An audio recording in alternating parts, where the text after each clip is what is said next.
here we go. Okay, Ji. Now I'm picking up your questions, Ji. Your comment. Who is going to take the initiative? Please turn on your mic, raise the hand. Please raise your hands और उसके बाद हम discussion शुरू करते हैं. आपके जहन में जितनी भी क्यूरीज, क्वेश्चंस, कमेंट्स हैं उसके ऊपर बात हम करेंगे. Recording is turned on, so vigilantly आप लोग अपने एक्सप्रेशंस के साथ गुफ्तगू को शुरू करें. जी, anyone who would like to take the start, please raise your hand. Alright जी, सबसे पहले सलमान कमर साहब, I welcome you and please turn on your mic and start. Sir अस्सलाम वालेकुम. वालेकुम अस्सलाम जी. सर जो माय वरी इज दिस कि ये जो सपोज एविडेंस बेस्ड मैनेजमेंट है जी, तो ये तो एक ऐसा प्रोसेस है सर कि इसमें हम ये एक स्पेसिफिक टाइम पीरियड के लिए जो है हम चीजों को कैटर फॉर कर सकते हैं जी. क्या सर मेरी क्यूरी सही डायरेक्शन में है कि ये कोई स्पेसिफिक पीरियड के लिए होगा? बिकॉज ये यानी एक खास पीरियड में हम कुछ एविडेंसेस इकट्ठी करके उसके बाद इनोवेशन की तरफ जा सकते हैं या we can implement something. Okay, this is my query. Okay जी, इसमें मेरा रिप्लाई ये है जी कि हम ऑब्वियसली इसको स्टार्ट करते हैं फ्रॉम अ प्रॉब्लम, कि organisation is facing a problem और उस प्रॉब्लम के सोल्यूशन के लिए राइट डिसीजन मेकिंग के लिए. देखिए, डिसीजन मेकिंग कब की जाती है? When there is a problem. Decision making की डेफिनेशन ही इस तरह से बनती है कि decision is taken to solve a problem. Okay, अब प्रॉब्लम को डिफाइन करना बड़ा जरूरी है मैनेजमेंट साइंस के अंदर. प्रॉब्लम बेसिकली क्या चीज होती है? प्रॉब्लम आपकी कॉन्ट्राडिक्शन है एक्सपेक्टेड वैल्यू और एक्चुअल वैल्यू के दरमियान. Okay, that is the basic definition of a problem. Problem is basically the discrepancy or the contradiction between expected value and the real value. अब वो जो प्रॉब्लम अकर हुई, it can be positive problem, it can be negative problem. अब उस problem को फिर हम source back करते हैं और वो जो सोर्स बैक करेंगे तो ऑब्वियसली वो सोर्स बैक करेंगे for a specific period of time, for a specific context. और एक कॉन्टेक्स्ट में जब हमारी इन्वेस्टिगेशन पूरी हो जाएगी तो उस सब की डॉक्यूमेंटेशन विल बी कीपिंग और उसके बाद फिर नेक्स्ट कोई प्रॉब्लम, कोई next novel idea that would be coming up जिसके ऊपर हम अपनी डिस्कशन को वो लेकर चलेंगे. जी जहां you wanted to add something please.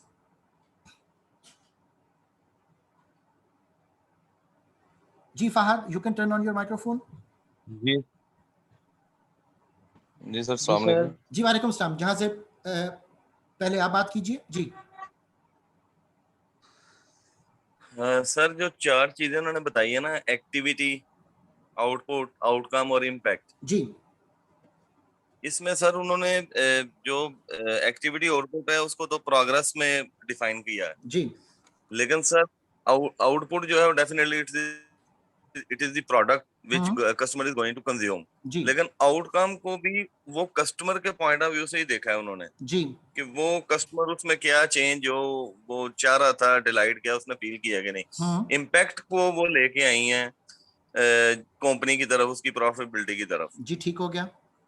जो आपने सर इसमें मेंशन किया था आउटकम को, वो आउटपुट में और आउटकम में जो डिफरेंस है बेसिकली प्रोडक्शन का जी जी और कंपनी के ऊपर इम्पैक्ट है फाइनेंशियल जो भी होता है उसका, जी या कस्टमर यूज करने के पे क्या इम्पैक्ट आता है. जी लेकिन उन्होंने इसको तो डिफरेंट एस्पेक्ट के अंदर लिया हुआ है.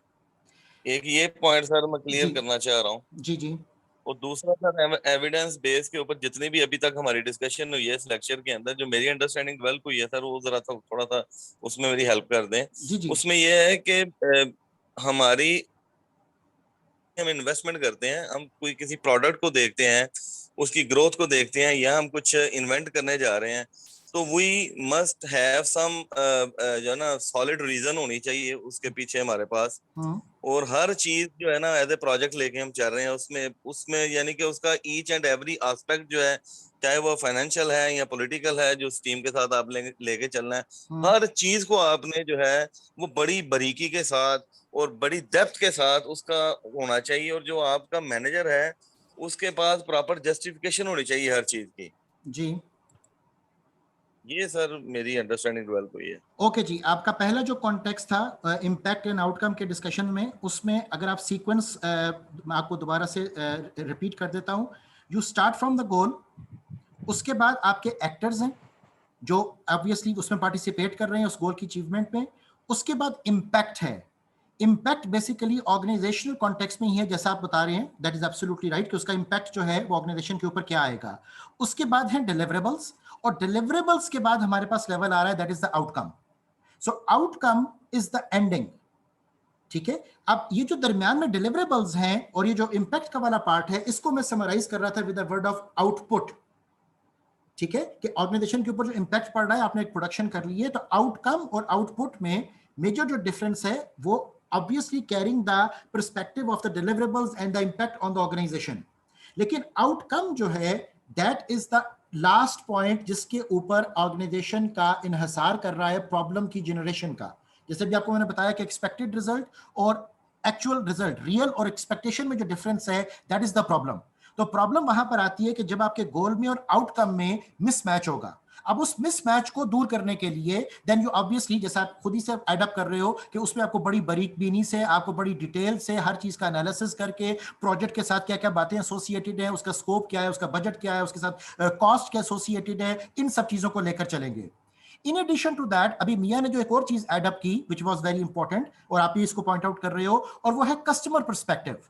अब कस्टमर की तरफ से जो वर्ड मेन उसने डिस्कस किया that was the value creation, okay. और ऑब्वियसली आपको मैंने पिछले सेशंस में भी हमने एक दफा बात डिस्कस की थी कि मॉडर्न मैनेजमेंट में हम इनपुट गोज टू आउटपुट ये डिस्कस नहीं करते, हम आउटकम इसको भी डिस्कस नहीं करते। हमारे लिए सबसे इंपॉर्टेंट जो चीज है that is the value creation, that is the like value को क्रिएशन, वैल्यू को क्रिएशन, वैल्यू को आप डिस्ट्रॉय करते हो कि वैल्यू को आप यूज करते हो, वैल्यू को आप यूटिलाइज करते हो। तो हमारा जो मेजर फोकस है that is based upon the value.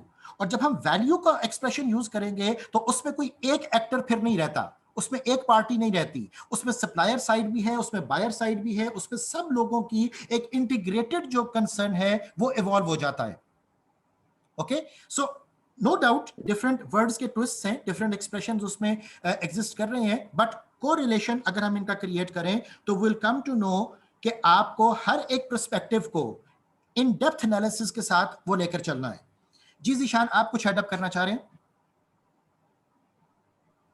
Ji sir, आपने जैसे बात करें कि कस्टमर्स को, सप्लायर्स को, मेरे जहन में आ रहा था कि जो वो पोर्टर्स की 5 फोर्सेस हैं वो तो स्पेसिफिकली एक अलग से पॉइंट ऑफ व्यू से आई हैं, लेकिन अगर हम उनको अपने पॉइंट ऑफ व्यू से इसमें यूज करना चाहें तो बहुत ही बेस्ट होगा एक हमारे सारे जितने भी फैक्टर्स हैं उनको एनालाइज करने में और इसमें यूज करने में। मेरा ऑब्वियसली ये जीशान, सोच है कि वो भी सारी जी पोर्टर्स 5 फोर्सेस नो डाउट हमें इंडस्ट्री एनालिसिस करने में मदद देंगी। जब हमने एक्सटर्नल एनवायरनमेंट का ऑडिट करना है तो इंडस्ट्री के पर्सपेक्टिव में it would be beneficial for us कि हम उस इंफॉर्मेशन को यूज करें। लेकिन यहाँ पर हमारा जो मेन कंसर्न है वो इन हाउस ऑपरेशंस के ऊपर वो ज्यादा है, rather than focusing upon the external industrial perspective. तो नो डाउट हमें इंडस्ट्रियल पर्सपेक्टिव चाहिए जरूर, लेकिन हमारा जो भी डिस्कशन का फोकस है जिसपे हम एविडेंस के ऊपर बात कर रहे हैं तो that is more related with the organisational facility and context. Anyway, I picked your point. जी फाहद, आप क्या एडअप करना चाह रहे हो? जी अस्सलाम वालेकुम। जी वालेकुम सलाम। सर मेरा एक दो पॉइंट है। एक तो फर्स्ट ऑफ ऑल जो हम पहले बात कर रहे हैं कि प्रॉब्लम, सर क्या जब हम न्यू प्रोडक्ट लॉन्च करते हैं जी उसके हवाले से भी तो हम एक सर्वे करते हैं, सारा कुछ हम मालूम करते हैं, तो हम उसको भी प्रॉब्लम कंसीडर करेंगे? नहीं, न्यू प्रोडक्ट क्योंकि launch new product Fahad, new product जी जी लॉन्च प्रॉब्लम नहीं है। New product launch is a project. आप उस प्रोजेक्ट की एफिशिएंसी और प्रोजेक्ट, इफेक्टिवनेस जो है उसमें प्रॉब्लम आ सकती है, ठीक है ठीक है। सो प्रोजेक्ट ठीक है और प्रॉब्लम इन दोनों को आप सेपरेट काउंट करेंगे। ठीक है।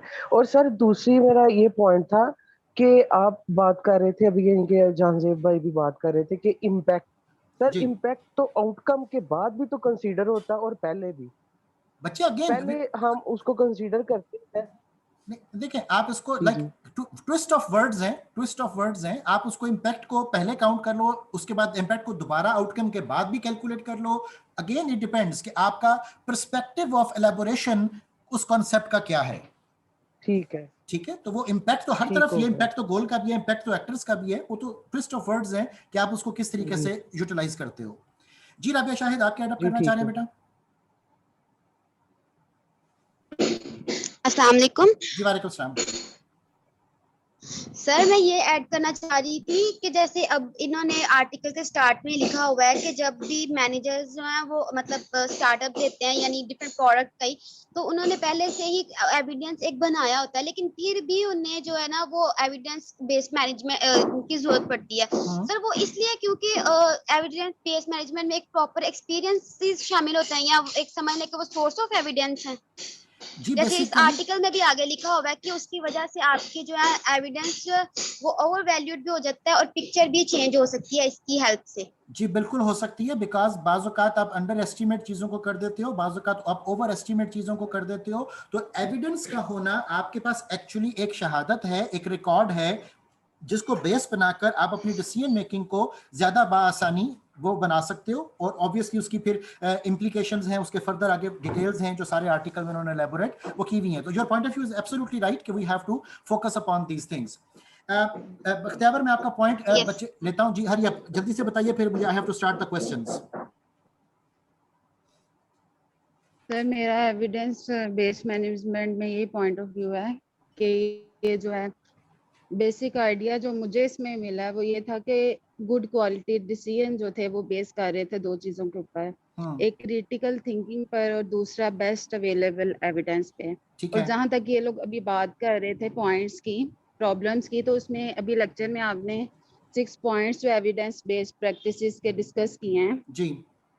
तो उसमें सबसे पहला यही था, आस्किंग था, क्वायरिंग था, फ्रेजिंग था, एग्रीगेटिंग था, अप्लाइंग था और असेसिंग था। तो उसके गिर्द ही ये बात जो है सबकी जा रही है कि प्रॉब्लम स्टेटमेंट, आउटकम और उसके अंदर जो है सर्चिंग, मतलब यही सारे डिस्कस कर रहे हैं ना अभी जी। डिफरेंट व्यू पॉइंट्स में यही समझ एब्सोल्युटली डिफरेंट व्यू पॉइंट्स हैं, लेकिन बात हम घूम फिर के उसी कॉन्टेक्स्ट में कर रहे हैं जो भी आप एलैबोरेट कर रहे हो। You are right in your perception. जी किंजा, आपका point before I start with my questions. वालेकुम सर। जी वालेकुम सलाम। सर यहाँ पे मैंने पढ़ा था कि लीडर्स और जो होते हैं मैनेजर्स ये इंटरचेंजेबल होते हैं ना। जी। तो यहाँ पे है कि लीडर्स जो हैं वो ज्यादा leaders become more evidence based होते हैं। तो मुझे इसकी समझ नहीं आई थी, मैंने पढ़ा था। तो बच्चा, पहली बात ये कि लीडर्स और मैनेजर्स इंटरचेंजेबल नहीं होते। मैंने जो स्लाइड के ऊपर वर्ड लिखा हुआ था वो ये था कि ये टर्मिनोलॉजीज इंटरचेंजेबल हैं। Otherwise it is not the case कि लीडर मैनेजर से रिप्लेस हो सकता है और मैनेजर लीडर से रिप्लेस हो सकता है। दोनों के अंदर जो फर्क है, दोनों के अंदर जो कॉन्टेक्स्ट है उनका, वो डिफरेंट है। और साथ आपको मैंने ये बताया था कि एक लीडर मैनेज तो कर सकता है, लेकिन हर मैनेजर लीड नहीं कर सकता, बिकॉज उसमें इंस्पायरेशनल, बिकॉज उसमें एस्पायरेशनल, बिकॉज उसमें मोटिवेशनल, बिकॉज उसमें ट्रांसफॉर्मेशनल बहुत से ऐसे एस्पेक्ट्स हैं जो कि मैनेजर में हो सकता है कि लैकिंग में हो, जबकि लीडर के पास वो होगा। और एक और बात इसमें याद रखना कि लीडर, हम ये नहीं कह रहे कि लीडर कोई और शख्स है जो बाहर से कहीं से आ रहा है। लीडर वही है जो ऑर्गेनाइजेशन का मेंबर भी है और मैनेजरियल पोजीशन में भी है। ठीक है, लीडर कोई थर्ड पर्सन नहीं है। राइट? ओके बच्चा, अब ये आपके जनरल कमेंट्स मैंने पिक कर लिए। अब आपसे मैं कुछ क्वेश्चंस पूछ रहा हूं जिसके ऊपर मुझे आपकी जो ये सीपी का कॉन्टेक्स्ट है उसके ऊपर डिस्कशन शुरू करनी है। My first question is that what are the important evidences or measures to track the progress of organizations? सोच के जवाब दीजिएगा। आपको मैं 1 मिनट का टाइम दे रहा हूं, क्वेश्चन को गौर से सुने, उसके बाद मुझे सबकी पार्टिसिपेशन चाहिए, मैं सबको खुद कॉल करूंगा। क्वेश्चन है जी, what are the important evidences or measures to track the progress of organizations? ठीक है, that is my first question. I'm starting from Tayyab. Is Tayyab around? No. Hafiz Waqar. Hafiz Waqar, are you there? No. Jahazeb.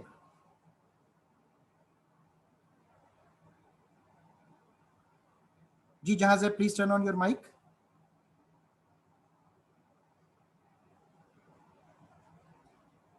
Jahazeb, are you there?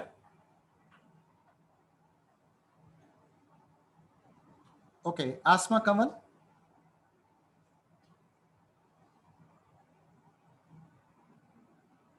Ji Asma Kamal, please turn on your mic. Yes, जी वालेकुम अस्सलाम बेटा, मेरा question आपने सुना होगा, मैं फिर से रिपीट कर रहा हूं। what are the important evidences or measures to track the progress of organizations? आपका इस पे क्या कमेंट है? सर फर्स्ट ऑफ ऑल तो कंपनी का जो लीडर है वो इसका सबसे जो ना इम्पोर्टेंट और बेनिफिशियल जो है ना वो मैयर है, जिस तरह Okay. से वो डिफाइन कर सकता है ना अपनी कंपनीज के बारे में एविडेंस की प्रोज एंड कॉन्स को, तो इस तरह से सर जो एक्सटर्नल पार्टीज है ना वो नहीं कर सकती। तो I think so it's leaders and internal employees. नहीं बेटा, बिल्कुल आपकी बात बजा है, लीडर्स एंड इंटरनल एम्प्लॉइज। मेरा क्वेश्चन तवज्जो से सुनो, what are the important evidences और measures to track the progress of organisation? एक ऑर्गेनाइजेशन की प्रोग्रेस को मेजर करने के लिए आपके पास क्या चीज है, क्या एविडेंस है? जी आसमा कमल, कुछ हेड अप करना चाहते हैं आप?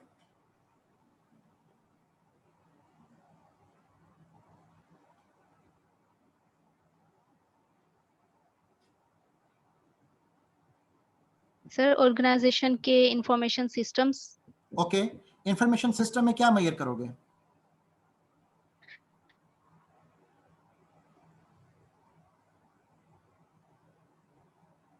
Okay, Zonia, are you there? Alina?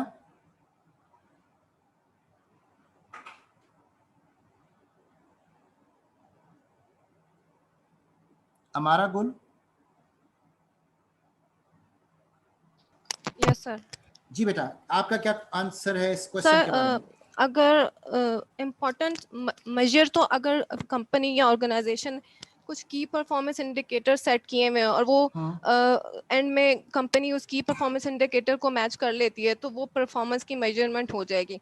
और एविडेंस ये होगा कि कंपनी की जो ओवरऑल सिचुएशन या गुडविल होगी या एम्प्लॉयज की जो मतलब कंडीशन होगी उससे पता चल जाएगा, एविडेंट होगा कि ये कंपनी जो है वो मतलब इसकी परफॉर्मेंस अच्छी है। ओके, वेरी राइट बेटा, आपने केपीआईज का पॉइंट कोट किया कि जी केपीआईज की मेजरमेंट से ऑर्गेनाइजेशन की परफॉर्मेंस को हम एसोसिएट वो कर सकते हैं। और सर, अगर गोल्स अगर सेट किए हुए वो अचीव हो जाते हैं तो भी एविडेंट होगा कि परफॉर्मेंस जो है वो अप टू द मार्क है। जी बिल्कुल ठीक है। और आपने जो चीज पॉइंट आउट की है केपीआईज की, नो डाउट के केपीआईज आपके इंडिविजुअल लेवल के ऊपर असेस होते हैं, तो इंडिविजुअल लेवल असेसमेंट आपकी इस तरीके से हो सकती है। आई एग्री जी। Areeba is there? Thank you जी, अरीबा आर यू देयर बेटा? No. Hajra? Areeba are you there? Sir अस्सलाम वालेकुम। जी वालेकुम सलाम अरीबा। बच्चा आपकी आवाज मुझे ठीक नहीं आ रही, आप चैट रूम में भी टाइप करके बता सकते हो। I can pick up. आ रही है बेटा आवाज ठीक नहीं आ रही, आप चैट रूम में टाइप करके भी अपना जवाब दे सकते हैं। अलीना, आप भी चैट रूम में टाइप कर सकते हैं। जी सर। जी सर, ठीक।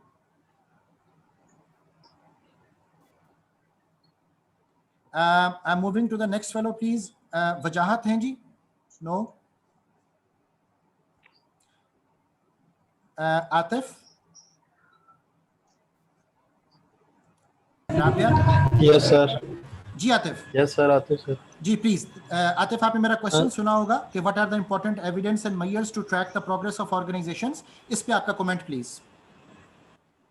सर एक तो वो पहले हमारे जो कलीग कर रहे थे कि उसकी कंपनी की परफॉर्मेंस और उसके जो गोल्स सेट किए हुए उनके अचीवमेंट है। और दूसरा सर मेरे माइंड में एक चीज़ है कि जो हमारा टर्नओवर होता है, अगर जो हमारे एम्प्लॉय जो छोड़ के जा रहे हैं जॉब को, अगर वो हमारा उसको वो डाउन हो रहा है, इसका मतलब कि कंपनी की परफॉर्मेंस ना बेहतर हो रही है। अच्छा, अगर टर्नओवर आपका कम हो रहा है तो कंपनी की परफॉर्मेंस बेहतर हो रही है, ये कह रहे हैं आप? नहीं सर, टर्नओवर नहीं, सॉरी सर, टर्नओवर नहीं, वो जो जॉब को लीव करके जा रहे हैं ना, अभी मतलब एम्प्लॉइज अगर वो जॉब छोड़ के जा रहा है जी, अगर वो हमारा रिड्यूस है ना किसी कंपनी में, तो इसका मतलब है कि कंपनी जो एम्प्लॉई है वो कंपनी की जो है ना जो उसके स्टैंडर्ड है या जो उसका लेवल है उसको मीट कर रहा है और उस पर वो सेटिस्फाई है। ओके। अपने सीनियर और अपने लीडर की जो है ना उसकी वो बात से भी सेटिस्फाई है और वर्किंग स्टाइल से भी सेटिस्फाई है। जी ठीक है, एक इंडिकेटर आपने आइडेंटिफाई किया, that can be the turnover rate of the employees, if it is reduced तो उससे ऑर्गेनाइजेशन की परफॉर्मेंस को हम मेजर वो कर सकते हैं। राइट जी, Rabia, Rabia are you there? Areeba please अपना माइक्रोफोन ऑफ कर दीजिए। जी राबिया, आपका क्या जवाब है मेरे सवाल के बारे में?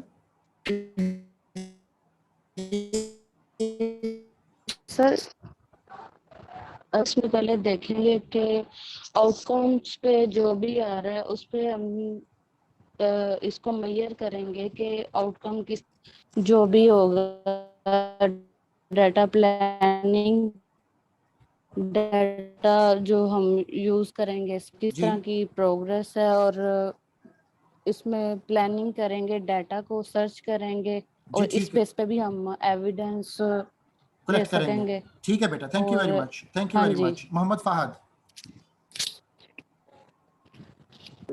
जी सर, मैं ये जी सर मैं करूं बात? जी जी करें सर। मेरे मुताबिक ये है कि हर कंपनी में इंडिविजुअल परफॉर्मेंस मेजर भी होता है, परफॉर्मेंस अप्रेजल होता है और डिपार्टमेंटल तौर पे भी होता है, और जिसकी वजह से वो हर एक की परफॉर्मेंस को मेजर करते हैं, जिसको वो एक एविडेंस के लिए यूज करते हैं, और नेक्स्ट फोरकास्टिंग में भी उसको एविडेंस को यूज किया जाता है, और एक बेंचमार्क सेट होता है कि आने वाले टाइम में हमारी परफॉर्मेंस को किस लेवल पे हम लेके जाएंगे, और पुराने की निस्बत आगे उसको इम्प्रूव करने के लिए उसको मेजर सेट की जाते हैं कि नेक्स्ट ईयर हमारा लाइक रेवेन्यू इतना होना चाहिए, या हम इतना टर्नओवर को हम इस लेवल पे लेके जाएंगे। ये इंडिकेटर और मेजर यूज होते हैं। Okay fine, thank you very much. Zeeshan Ali, Zeeshan are you there बेटा? आवाज आ रही है मेरी? जी बिल्कुल आ रही है बेटा। So what is your response? हम एविडेंस और मेजर क्या यूज कर सकते हैं ऑर्गेनाइजेशन की प्रोग्रेस के लिए? जी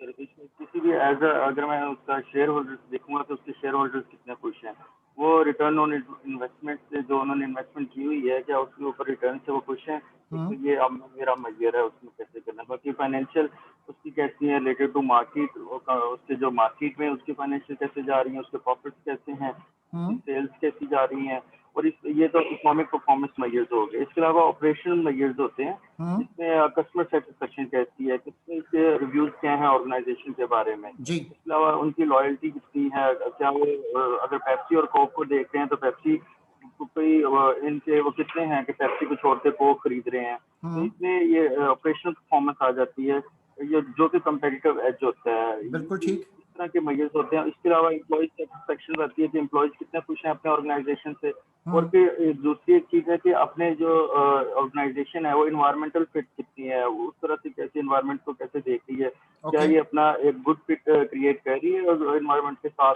और ये अपने कस्टमर्स के रिव्यूज हैं उसके साथ कैसे रिस्पॉन्स कर रही है, उनको क्या ये रेलेवेंसी क्रिएट कर रही है, अपने कस्टमर्स की प्रॉब्लम्स को मीट कर रही है कि नहीं कर रही है। डिफरेंट मल्टीपल इसमें मेजर्स हो सकते हैं अगर किसी भी ऑर्गेनाइजेशन को हम चेक ठीक है। Thank you very much Zeeshan, thank you very much. Qasim Gill, are you there? Qasim are you there?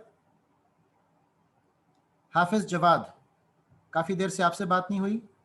जी हाफिज। हाँ जी सर, अस्सलाम वालेकुम। वालेकुम सलाम जी। जी आपका क्या कमेंट है? सर इसमें ये जी सर, मेरा आर्गुमेंट ये है सर कि इंपॉर्टेंट एविडेंस के अंदर अगर मार्केटिंग के पर्सपेक्टिव में बात की जाए तो जो मार्केट शेयर है कंपनी का और मार्केट ग्रोथ रेट है, ये इंडिकेटर्स हैं जो कि जो है ना वो हमें ऑर्गेनाइजेशन की प्रोग्रेस के बारे में जो है ना वो इंडिकेट करते हैं। सेकेंडली फाइनेंस के पर्सपेक्टिव में देखा जाए तो जो फाइनेंशियल रेशियोज हैं ये इंपॉर्टेंट एविडेंस है जो कि जो ना ऑर्गेनाइजेशन की प्रोग्रेस को या ग्रोथ को जो ना इंडिकेट करते हैं। ओके, वेरी राइट जी, thank you very much Jawad for your input. Bakhtiyar ji आपका कमेंट बेटा? बख्तियावर सर, मेरा कमेंट इसमें यही है कि मेजर की जाती है, बेस करती है ऑर्गेनाइजेशन परफॉर्मेंस पे, और उसके आगे जो है सेम ही कमेंट है, ये मेजर की जाती है दो तरह की परफॉर्मेंस पे, एक इकोनॉमिक पे और दूसरी ऑपरेशनल। इकोनॉमिक में आ जाती है फाइनेंशियल और मार्केट आउटकम्स आ जाते हैं जी, जिसमें असेस की जाती है profit, sales, return on investment shareholders की, और फिर ऑपरेशनल परफॉर्मेंस में आ जाती है फोकस जो है वो बेसिकली होता है कस्टमर की सेटिस्फेक्शन पे, लॉयल्टी पे। बिल्कुल ठीक। थैंक इस यू पे वेरी जो मच, है वो थैंक बेस यू वेरी करता मच है। Bakhtiyar. Tasbiya, Tasbiya are you there? Amina Nasir,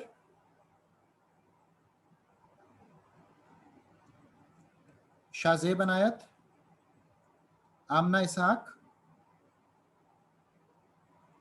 Amna Ishaq are you there? Amina Manzoor, yes sir. जी आमना मंजूर, जी बच्चा आपका क्या जवाब है कि ऑर्गेनाइजेशन में हमारे पास इंपॉर्टेंट एविडेंसेस क्या हो सकती हैं प्रोग्रेस को मेजर करने के लिए? सर पहले हम देखेंगे कि हमारे स्टार्टिंग पॉइंट क्या था, हम लोगों ने वो गोल अचीव किया कि नहीं किया।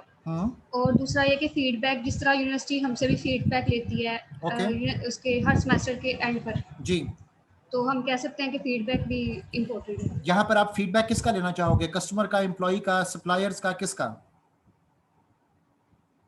सर एम्प्लॉयज़ का भी, कस्टमर का भी। कस्टमर बताएंगे कि कंपनी कितना ग्रो कर रही है, और एम्प्लॉयज़ का भी ले सकती है। ओके फाइन, थैंक यू बेटा। Maria Sarwar are you there? Zainul Abidin, जी सलमान साहब काफ़ी देर से आपका मैं वो देख रहा हूँ, यू वांटेड टू ऐड, आपका क्या पॉइंट ऑफ व्यू है ऑर्गेनाइजेशन की परफॉर्मेंस को मेजर करने के लिए? जी सर एक्चुअल जो मेरा परसेप्शन है वो ये है सर कि जो ऑर्गेनाइजेशन की जो मेजरमेंट के लिए हमें रिक्वायरमेंट ये है कि हम जिस भी ऑर्गेनाइजेशन में जो वर्कर्स हैं, लेबर्स हैं, ये एक सेटअप है। उस ऑर्गेनाइजेशन के स्ट्रेटेजिक गोल्स होंगे, उनके टैक्टिकल गोल्स भी होंगे, स्ट्रेटेजिक जो गोल्स होंगे वो हायर लेवल पे डिसाइड हुए होंगे। वो गोल्स जो हैं उनको हमने आइडेंटिफाई किया होता है कि वी हैव अचीव्ड, यहां तक हमने पहुंचना है जी। अगर उसमें फिर तमाम फैक्टर शामिल है, because it is a cohesive, जैसे क्रिकेट टीम है इसी तरह बॉलर का भी, बैट्समैन का भी और फील्डर का भी काम है। जैसे ऑर्गेनाइजेशन में डिफरेंट सेगमेंट्स हैं, ऑल ऑफ द सेगमेंट्स, चाहे वो एक छोटे से छोटा सेगमेंट है, has to give a full input और उसके बाद रिजल्ट आएगा। वो लीडर सर इन एस्पेक्ट को बड़ा क्रिटिकली देख रहा होता है कि कहां से आई एम लैगिंग, मैं कहीं कोई चीज जो है वो डेफिशिएंट फील कर रहा हूं, और ये फीलिंग वो थ्रू टेस्ट भी डालता है। मतलब ये है कि वो उन लोगों को भी चेक करता है या उनसे पल्स लेता है कि आपकी इसके बारे में क्या चीजें हैं। सपोज मैं कहूं कि अकाउंट ब्रांच है, account branch is not performing, तो वो मेरी एक परसेप्शन जो स्ट्रेटेजिक मैंने गोल फिट किया वहां तक नहीं पहुंच रहे, बट मैंने साथ साथ जो है उनसे भी पल्स लेनी है कि वेयर कोई कुछ ऐसी चीजें हैं जो ऑर्गेनाइजेशन ने उनको प्रोवाइड करनी थी और वो उनको अवेलेबल नहीं है। तो जब ये स्ट्रेटेजिक और टेक्निकल गोल्स हम मैच नहीं करते तो लीडर या मैनेजमेंट, मतलब जिसको दोनों वाया में हम चेक कर लेते हैं, they feel a bit worried कि हमने उन चीजों को अचीव नहीं किया, और फिर they have to dig it out कि कहां हम वीक पड़ रहे हैं ऑर्गेनाइजेशन, और फिर then they go for innovation और न्यू आइडियाज, ताकि उन चीजों को कर्व डाउन करें और organisation right on the track move कर सके। ठीक है जी, thank you very much Salman साहब for your contribution. Rabia Shahid, आपका कमेंट बेटा।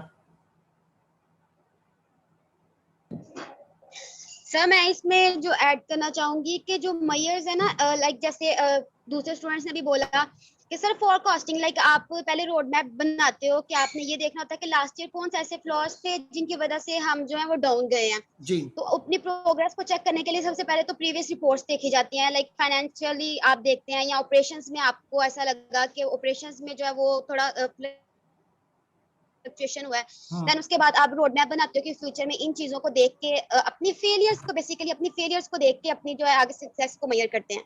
ठीक है जी, thank you very much Rabia. Kinza आप ऐड करना चाह रहे हैं बेटा? किन्जा अशरफ सर, इसमें मार्केट ग्रोथ भी आ जाती है, ऑर्गेनाइजेशन में labour relation with manager and leaders, और इसका कस्टमर के साथ लेबर का क्या रिलेशन है वो भी होता है, और स्ट्रेंथ, वीकनेस, अपॉर्चुनिटी, थ्रेट्स भी होते हैं। सर इसमें जो है ऑर्गेनाइजेशन का फीडबैक सिस्टम होता है, कस्टमर इंटरेक्शन होती है, और प्रोडक्टिविटी टारगेट होते हैं जिनको अचीव करना होता है ऑर्गेनाइजेशन ने। तो इसमें स्ट्रेंथ, वीकनेस, अपॉर्चुनिटी, थ्रेट कहाँ से आ गए? सर इनका इंटरनल एक्सटर्नल ऑर्गेनाइजेशन का जो है वो देखना होता है ना। Okay, fine. Thank you very much. The next question, which I'm going to ask to all the participants, आप सब उसमें से अपना contribution दे सकते हो. Please lower the hand. जब मैं question पूछूं सिर्फ तब hand raise करें. ये अब open question मैं सभी को कर रहा हूं. आप सिर्फ hand raise करेंगे and I'll be calling your names. Please lower the hand. Everybody, please lower the hand. Question है, what is the role of evidence in value delivery and innovation? सोच कर जवाब दीजिएगा. What is the role of evidence in value delivery and innovation? जी, इसके ऊपर आपके comments मुझे चाहिए. Everybody please lower the hand. जब मैं सवाल पूरा कर लूं फिर आप हैंड रेज कीजिएगा so that I could know कि कौन जवाब देना चाह रहे हैं.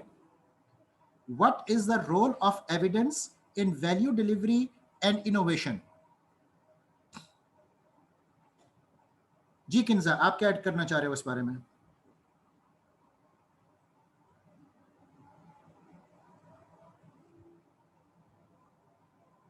Kinza, are you there?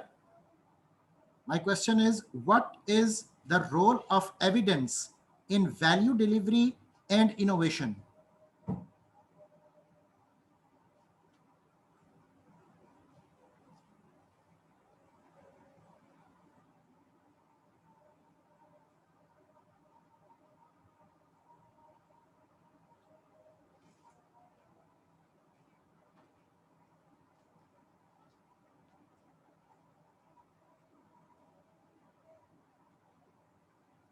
जी सरमान साहब, आप क्या ऐड करना चाहेंगे?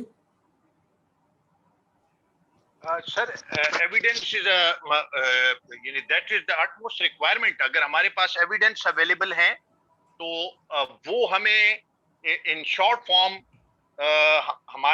हमारे माइंड को प्रिपेयर करता है. मतलब मैं ये कह सकता हूँ कि लीडर के माइंड को ये रेडी करेगा. Evidence is very important. उसके यानी एक बेस बना के he can go for the action. Evidence की रिक्वायरमेंट यहाँ है सर कि वो जो वैल्यू डिलीवरी के लिए है, अगर ही गेट द नॉलेज, उन्हें पता हो वेयर वी आर मतलब डेफिशिएंट, तो उन चीजों के हिसाब से वो necessary steps can be taken and वो जो रिक्वायर्ड लेवल है दैट कैन बी अचीव. तो एविडेंस इज वेरी इंपॉर्टेंट. वो उनको एक रेडी रेकनर के तौर पे अवेलेबल होगा. वो पल्स किसी भी तरीके से ली जा सकती है, या जो पुराना डेटा अवेलेबल है या जो लीडर का एक्सपीरियंस है, उन चीजों से वो ग्रैस्प ऑन करेगा और कुछ ऐसी डिटेल्स करेगा जिससे वो जो डिलीवरी या जो वैल्यू है that can be added to the product. Okay जी, thank you very much Salman sahab. जहां से आप ऐड करना चाह रहे हैं कुछ प्लीज? आपका मैसेज भी मैंने पढ़ लिया. जी सर, एविडेंस ही तो एक बेसिक चीज है जिसकी वजह से हम ट्रैक कर सकते हैं और उसका आंसर दे सकते हैं, कन्विंस कर सकते हैं अपनी टॉप मैनेजमेंट को कि हम इनोवेशन की तरफ जा रहे हैं कि नहीं जा रहे हैं. जो प्रपोज हमारा एक ऑब्जेक्टिव था उसको हम उस इन डेप्थ एनालिसिस करके एक एविडेंस जो स्टेप्स हैं स्टेप बाय स्टेप, उसी के जरिए से हम उन्हें कन्विंस कर सकते हैं कि these are the evidences that we are innovating the product, और जो है ना हम वैल्यू एडिशन कर रहे हैं कि नहीं. प्लीज अपने जो आपने कमेंट लिखा उसको भी थोड़ा सा एलैबोरेट कर दे ताकि सभी आपकी डिस्कशन से समझ जाएं. आपने जो कमेंट लिखा भी चैट में उसको भी थोड़ा सा एलैबोरेट कर दें. जी सर, मैं कमेंट को पढ़ता हूँ. सर, इसमें यह है कि बेसिकली अगर हम अपने कंपनी जो है जो प्रोडक्शन कर रही है या जो मार्केट के अंदर प्रोडक्ट दे रही है या सर्विस दे रही है, क्या वो उसके मिशन और विजन को इन लॉन्ग रन उसके साथ मैच कर रहे हैं या वो अपने ट्रैक से हट गई है. एक तो उसकी प्रोग्रेस यहाँ से असेस होगी. ठीक हो गया. दूसरी जो इम्पोर्टेंट चीज है, तो जो मैडम जिनकी हमने वीडियो देखी है अभी अजीली की, उन्होंने 4 ही चीजों को फोकस किया जिसमें दो चीजें प्रोग्रेस है और 2 उसकी वैल्यू है. जिसमें उन्होंने बताया कि एक्टिविटी, आउटपुट, आउटकम और इम्पैक्ट, ये वो चीजें हैं जिसके जरिए से हम बेसिकली प्रोग्रेस जो है वो किसी भी फर्म की उनको जो है वो असेस कर रहे होते हैं. ओके जी, thank you very much. Zeeshan, आपका पॉइंट ऑफ व्यू बेटा. जी, एविडेंस जो है वो बहुत ही इम्पोर्टेंट है. किसी भी, अगर हम जस्ट इसके प्रैक्टिकल एग्जांपल देखूं, अगर आप किसी भी क्लाइंट को आप प्रोजेक्ट देना चाह रहे हैं कि ये इनोवेशन लाएगा या कुछ है, किसी भी फ्रीलांसिंग वेबसाइट पे देख लें जिसमें फाइवर है, अपवर्क है, तो उसमें जो एविडेंस है, उसके कस्टमर्स के रिव्यूज हैं या प्रायर उसका एक्सपीरियंस है, वो किस तरह से काम कर सकता है, तो एविडेंस बहुत ज्यादा मैटर करता है कि ये बंदा कैसे हमारे साथ काम कर सकता है, या ये सिर्फ एक प्रैक्टिकल एक्सपीरियंस है। इस तरह ऑर्गेनाइजेशन को ले लें तो वो भी इसी तरह से एविडेंस जो है वो बड़ा एक क्रिटिकल रोल प्ले करता है इनोवेशन की तरफ और वैल्यू डिलीवरी की तरफ। तो ये मेरा पॉइंट। ओके जी Fahad, few seconds, hurry up for your comment जी। जी सर, मेरे ख्याल से इनोवेशन डिपेंड ही आपका एविडेंस पे कर रही होती है। कोई भी आपकी प्रोडक्ट आप इस पे इनोवेशन चाह रहे हैं तो उसका पास्ट एक्सपीरियंस की बेस पे होगा। अगर कोई एग्जांपल मैं देना चाहूँगा, आप किसी एम्प्लॉय को हायर करते हैं ना, तो आप उसका पीछे वाला एक्सपीरियंस लेटर, ट्रैक्टर सर्टिफिकेट या कुछ इस तरह मांगते हैं। इवन सम कंपनी जो